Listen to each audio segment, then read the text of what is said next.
Assalamu alaikum. Welcome to this video lesson. I'm Mohammad Abu Hena, your English teacher, and I'm today going to take a class on voice change. Okay, you see here today is the voice change class, and it's a part 2. Okay.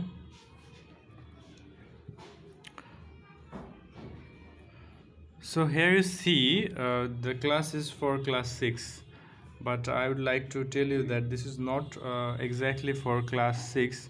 This is also very important for other classes. ওকে, আজকে আমি যে টপিকটা নিয়ে আলোচনা করব সেটা খুবই গুরুত্বপূর্ণ একটা টপিক। তোমরা যারা ভয়েস চেঞ্জের ক্লাস 1টা যারা দেখোনি তারা অবশ্যই ক্লাস 1 দেখে নেবে, এবং এই ক্লাসটা শুধু তাদের জন্যই এফেক্টিভ হবে যারা টেন্স সম্পর্কে মোটামুটি আইডিয়া রাখো বা টেন্সের স্ট্রাকচারগুলো তোমরা জানো। তো এই ক্লাসটা করার পূর্বে আমি তোমাদেরকে রিকোয়েস্ট করব বা সাজেস্ট করব যে তোমরা টেন্সের চ্যাপ্টারটা একটু ভালো মতো পড়ে নিবে, তারপরে হচ্ছে ভয়েস চেঞ্জের ক্লাসটা করবে। অবশ্যই যারা মানে কি বলে, যারা টেন্স সম্পর্কে কোনো আইডিয়াই নেই, টেন্সের স্ট্রাকচারসগুলো জানো না, তোমরা এই ক্লাসটা এখন করবে না, ঠিক আছে? বিকজ এটা টেন্সের সাথে খুব বেশি রিলেটেড। দেখো, আমি আজকের যে ক্লাসটি, সেই ক্লাসটির একটি টপিক নেম দিয়েছি। সেই নামটা হচ্ছে টেন্সের অক্সিলারি ভার্ব থেকে কিভাবে আমরা ভয়েসের অক্সিলারি ভার্বটা নির্ণয় করব। আমরা জানি যে যখন আমরা একটা সেন্টেন্সকে অ্যাক্টিভ ভয়েস থেকে প্যাসিভ ভয়েসে রূপান্তরিত করি, সেই সময়টায় আমাদের কি প্রয়োজন হয়? অক্সিলারি ভার্বটা প্রয়োজন হয়, ঠিক আছে?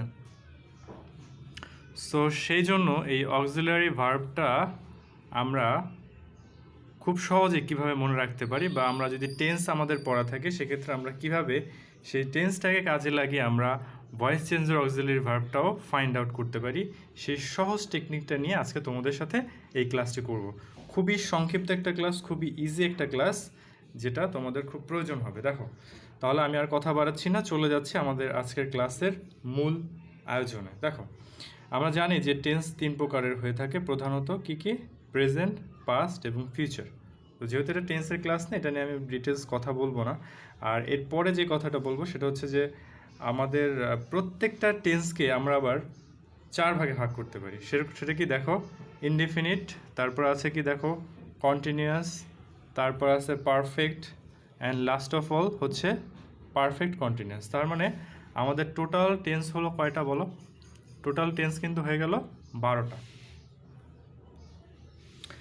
এখন দেখো, আমি এই তোমাদের যে কথাটি বলবো সেটা হচ্ছে, আমরা যদি টেন্সের অক্সিলারি ভার্বগুলো আমাদের জানা থাকে তাহলে কতটা সহজে আমরা ভয়েসের অক্সিলারি ভার্বটাও নিজেরাই বুঝতে পারি সেটা নিয়ে কথা বলবো। দেখো, আমাদের জাস্ট 3টা টেন্স একটু ভালোভাবে মনে রাখতে হবে, আর বাকিগুলো আমি তোমাদেরকে খুব সহজ সূত্র দিয়েই সেগুলোকে কীভাবে ফাইন্ড আউট করতে পারি সেটা আমি বলে দেব। তোমরা আগে ছকটার দিকে একটু ভালোভাবে লক্ষ্য করে দেখো, এখানে আমি কি লিখেছি। প্রেজেন্ট ইনডিফিনিট, এই ঘরটার নাম কি বলো? Present indefinite. তাহলে প্রেজেন্ট ইনডিফিনিটের যে সেন্টেন্স, এটাতে দেখো নর্মালি অক্সিলারি ভার্ব থাকে না। প্রেজেন্ট ইনডিফিনিটে কোনো অক্সিলারি ভার্ব থাকে? যদি আমি টেন্সের কথা বলি সেক্ষেত্রে টেন্সে কিন্তু অক্সিলারি ভার্ব থাকে না, কিন্তু যখন আমরা ভয়েস চেঞ্জ করব তখন সেখানে আমাদের অক্সিলারি ভার্ব প্রয়োজন হবে। যেহেতু টেন্স অক্সিলারি ভার্ব থাকে না কিন্তু ভয়েস অক্সিলারি ভার্ব প্রয়োজন হবে, সেক্ষেত্রে আমরা প্রেজেন্ট ইনডিফিনিটে আমরা কী কী অক্সিলারি ভার্ব আনতে পারবো? আমাদের নাম্বার, পার্সন অনুযায়ী এম, ইজ, আর, এগুলো আমরা আনতে পারবো, ঠিক আছে? এম, ইজ, আর, এটা। তারপরে যে ঘরটা, এই ঘরটার নাম কি বলো তো? এখানে পাস্ট, আর এখানে এই ঘরটা পড়েছে কি ইনডিফিনিটের মধ্যে, তার মানে এই ঘরটা হলো পাস্ট ইনডিফিনিট। পাস্ট ইনডিফিনিটে অক্সিলারি ভার্ব থাকে না, সেই জন্য ভয়েস চেঞ্জের ক্ষেত্রে আমরা অক্সিলারি ভার্ব হিসেবে নাম্বার এবং পার্সন অনুযায়ী ওয়াইজ বা ওয়ার বসাবো, ঠিক আছে? তারপরে দেখো, ফিউচার ইনডিফিনিটের যে ঘরটা, এই ঘরটাতে টেন্সের ক্ষেত্রে অক্সিলারি ভার্ব কী থাকে? শ্যাল বা উইল থাকে। কি থাকে? শ্যাল বা উইল থাকে। কিন্তু আমরা যখন ভয়েস চেঞ্জ করব সেক্ষেত্রে আমরা শ্যাল বা উইল লিখলে হবে না, এটার সাথে আমাদের অতিরিক্ত একটা বি যোগ করতে হবে। হয় আমরা শ্যাল বি বসাবো অথবা উইল বি বসাবো, ঠিক আছে? তো এই 3টা তোমাদের মনে রাখতে হবে। আর বাকি যে 9টি তোমাদের যে 9টি টেন্স রয়েছে সেই 9টি টেন্সকে আমি একটি সহজ সূত্র দিয়ে, যদি তোমরা টেন্স পারো তাহলে সেখান থেকেই তোমরা এটির ভয়েস চেঞ্জ নির্ণয় করতে পারবে। ভয়েস চেঞ্জের যে অক্সিলারি ভার্ব সেটা তোমরা নির্ণয় করতে পারবে। যেমন আমাদের কন্টিনিউয়াস টেন্স কয়টি আছে বলো তো? কন্টিনিউয়াস টেন্স আছে, আমি যদি বলি, মোট 6টি। তোমরা অনেকেই ভাবছো স্যার কন্টিনিউয়াস টেন্স তো 3টি। হ্যাঁ, তোমাদের এই কথাটাও ঠিক আছে, কন্টিনিউয়াস টেন্স 3টি, কিন্তু আমি যদি পারফেক্ট কন্টিনিউয়াসকেও কন্টিনিউয়াসের মধ্যে ধরে নিই তাহলে টেন্স দাঁড়াচ্ছে এই ক্ষেত্রে 6টি। তাহলে কি কি দেখো, present continuous, past continuous, future continuous, এই গেল আমাদের 3টি। তারপরে আরও যে 3টি রয়েছে অর্থাৎ পারফেক্ট কন্টিনিউয়াস, সেটাও কিন্তু এক ধরনের কন্টিনিউয়াস, তাই না? তাহলে present perfect continuous, past perfect continuous, future perfect continuous. তাহলে এই যে আমাদের যে 6টি টেন্সের কথা আমি বললাম, এই 6টি টেন্সের ক্ষেত্রে তোমাদের মনে রাখতে হবে যখন আমরা ভয়েস চেঞ্জ করব, আমাদের যে টেন্সে যে অক্সিলারি ভার্বগুলো রয়েছে সেগুলোর সাথে শুধু একটা বিং যোগ করে দিলেই ভয়েসের অক্সিলারি ভার্ব হয়ে যাবে। যেমন দেখো এখানে অ্যাম ইজ আর, প্রেজেন্ট কন্টিনিউয়াসের টেন্সে অক্সিলারি ভার্ব থাকে অ্যাম ইজ আর, কিন্তু ভয়েসের ক্ষেত্রে আমাদের কি লাগবে, হয় অ্যাম বিং অথবা ইজ বিং অথবা আর বিং লাগবে। আবার পাস্ট কন্টিনিউয়াসে দেখো ওয়াজ বা ওয়ার থাকে হলো টেন্সে, কিন্তু ভয়েসের ক্ষেত্রে কি লাগবে, ওয়াজ বিং বা ওয়ার বিং। ঠিক আছে, আমি পরবর্তী তোমাদেরকে উদাহরণ দিচ্ছি, আগে এইটুকু বুঝো। ফিউচার কন্টিনিউয়াসে দেখো টেন্সের ক্ষেত্রে অক্সিলারি ভার্ব থাকে শ্যাল বি অথবা উইল বি, এটার সাথে আমরা শুধু একটা বিং যোগ করে দিলেই কিন্তু আমাদের ভয়েসের অক্সিলারি ভার্বটা বের হয়ে যাবে। তাহলে আমি একটি সেন্টেন্স তোমাদেরকে লিখে দেখাই, দেখো। যারা মোটামুটি আইডিয়া রাখো আমি তোমাদের জন্য একটু সহজ, যেমন ধরো হি is writing a letter, he is writing a letter. আমি জাস্ট এখানে জায়গা কম, তারপর আমি তোমাদেরকে একটু দেখাচ্ছি। তাহলে এই সেন্টেন্সটা দেখো, he is writing a letter, সে কী করছে, একটি চিঠি লিখছে। ঠিক আছে, তো তোমাদেরকে প্রথমে বলেছিলাম যে ভয়েস চেঞ্জের ক্ষেত্রে আমাদের অবজেক্ট এবং সাবজেক্ট ফাইন্ড আউট করতে হবে। দেখো সে লিখছে, তাহলে কি লিখছে বলো তো, এ লেটার, কি দিয়ে প্রশ্ন করলে আমরা কি পাবো, অবজেক্ট পাবো। ঠিক আছে, তাহলে আমি অবজেক্টটিকে সাবজেক্টের জায়গায় লিখে দেব। প্রথমে আমি কি লিখব, সাবজেক্টের জায়গায় অবজেক্টটিকে লিখে দেব, তাহলে এ লেটার। কি লিখলাম আমি, দেখো এ লেটার। এইবারে দেখো আমি যে কথাটি বলছিলাম সেটা হচ্ছে কি অক্সিলারি ভার্ব। এখানে আমাদের অক্সিলারি ভার্ব কি আছে বলো তো, ইজ আছে, রাইট। তাহলে আমি এবার কি করলাম, এই ইজটাকে লিখলাম। তাহলে এটা কিন্তু ছিল আমাদের টেন্সের অক্সিলারি ভার্ব। দেখো ইজ আছে, কিন্তু আমি বলেছি যখন ভয়েস করব তখন অতিরিক্ত একটা বিং আমাকে যোগ করতে হবে। তাহলে এখন যেহেতু লেটারের সাথে ইজ হয়, তাহলে আমি এবার একটা বিং যোগ করে দিলাম, এ লেটার ইজ বিং। তাহলে এটা কি হয়ে গেল বলো তো, ভয়েসের অক্সিলারি ভার্ব হয়ে গেল। তাহলে এ লেটার ইজ বিং, তারপরে আমাদের যে নিয়ম রয়েছে সেটা হচ্ছে মেইন যে ভার্বটা রয়েছে যে রাইটিং, এই মেইন ভার্বটার পাস্ট পার্টিসিপল বসাতে হবে, রাইট, রোট, রিটেন। আমার এখানে জায়গা নেই তাই আমি এই ঘরটাতেই লিখছি, লেটার ইজ বিং রিটেন।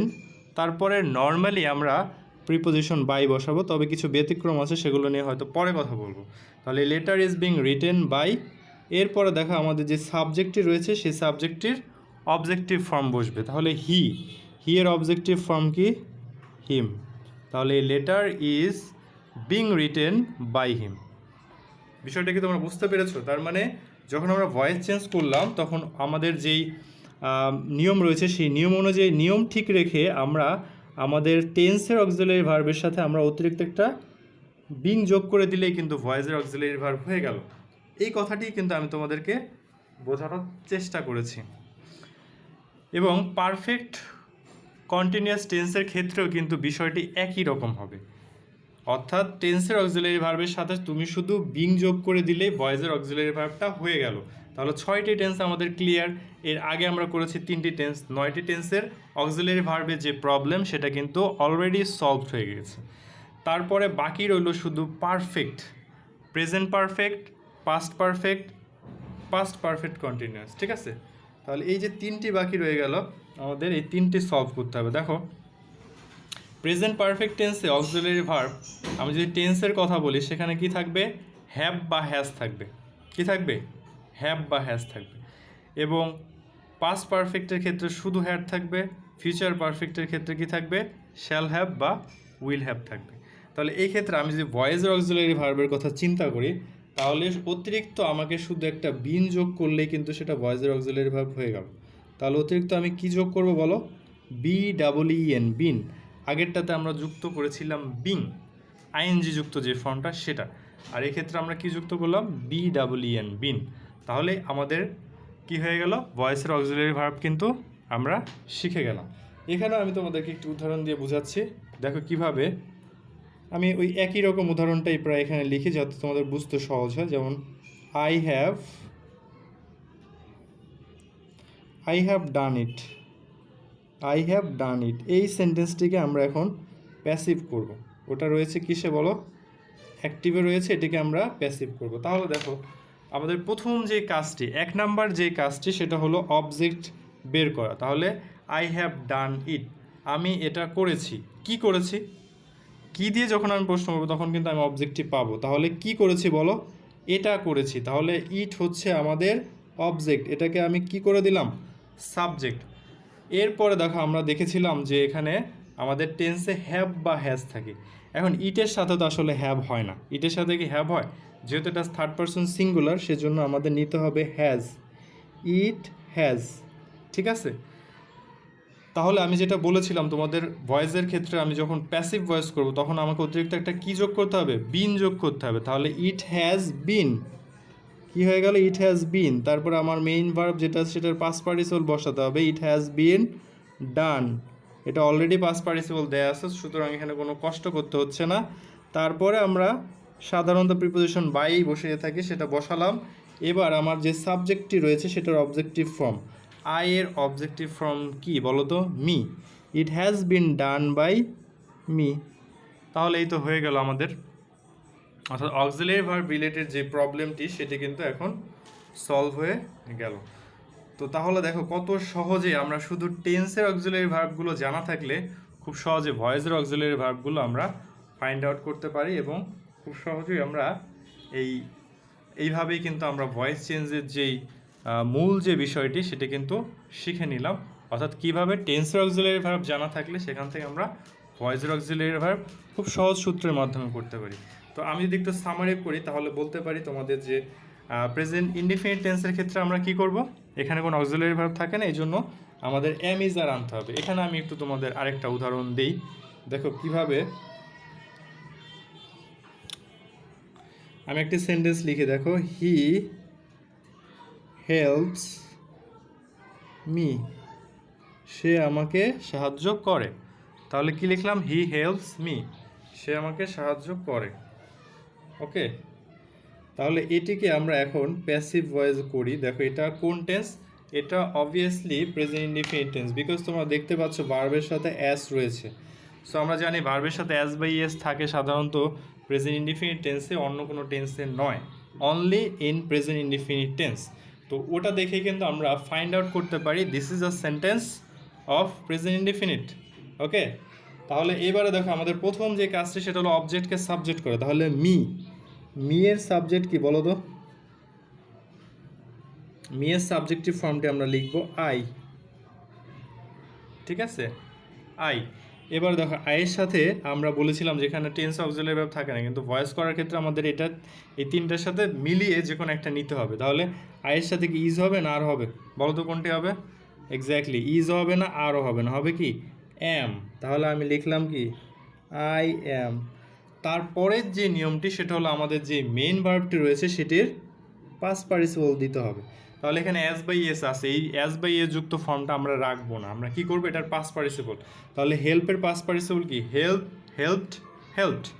তাহলে I am helped, past participle করে দিলাম।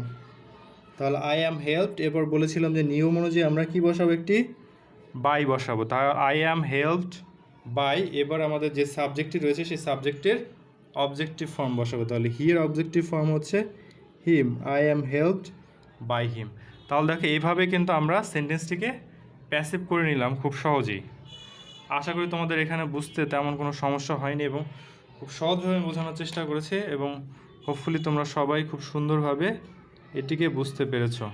তো তোমাদের একটু বোঝার সুবিধার্থে আমি এটাকে একটু জুম করে দিলাম। দেখো, হি হেল্পস মি, আমি আরেকবার বলি দেখো, তাহলে আমাদের যে অবজেক্টটি রয়েছে কাকে সাহায্য করে, আমাকে, তাহলে এটা হলো অবজেক্ট। আমি আগের ক্লাসে বলেছিলাম কি বা কাকে দিয়ে তুমি প্রশ্ন করবে তাহলে তুমি কী পাবে, অবজেক্ট পাবে। তাহলে কাকে সাহায্য করেছিল, আমাকে, সো এটা অবজেক্ট, অবজেক্টকে আমি সাবজেক্ট করে নিলাম। তারপর যেহেতু আমাদের টেন্সে এখানে অক্সিলারি ভার্ব থাকে না, কিন্তু এই জন্য আমাদের এম ইজ আনতে হবে, তাহলে আমি আয়ের সাথে মিলিয়ে কি আনলাম, এম, সাবজেক্ট ভার্ব এগ্রিমেন্ট করলাম আমি, আই অ্যাম, তারপর হেল্পের পাস্ট পার্টিসিপল করলাম হেল্প, তারপর নিয়ম অনুযায়ী আমরা প্রিপোজিশন বাই বসালাম, তারপরে সাবজেক্টের অবজেক্টিভ ফর্ম বসালাম। তাহলে I am helped by him, he helps me, এটার প্যাসিভ ভয়েস কি, I am helped by him. এই একই রকমভাবে তোমরা কিন্তু আরও অনেক উদাহরণ, শত শত উদাহরণ যেগুলো অ্যাসার্টিভ সেন্টেন্সে, সেগুলো খুব সহজেই সলভ করে নিতে পারবে। ঠিক আছে, তো যাই হোক, আজকের ক্লাস আমি এখানে শেষ করছি। হোপফুলি তোমাদের নেক্সট ক্লাসে পরবর্তী যে বিষয়গুলো রয়েছে, যে রিমেইনিং যে বিষয়গুলো রয়েছে সেগুলো নিয়ে কথা বলবো। তোমরা এই বিষয়টা একটু আয়ত্ত করার চেষ্টা করো, এবং যদি বুঝতে সমস্যা হয় তোমরা এই ক্লাসটি আবার দেখো, পুনরায় দেখো, বারবার দেখো, যেহেতু ক্লাসগুলো আপলোড দেয়াই থাকে। আর হোপফুলি তোমরা সবাই বুঝতে পেরেছো, এনজয় করেছো। So take care, stay well and আল্লাহ হাফেজ।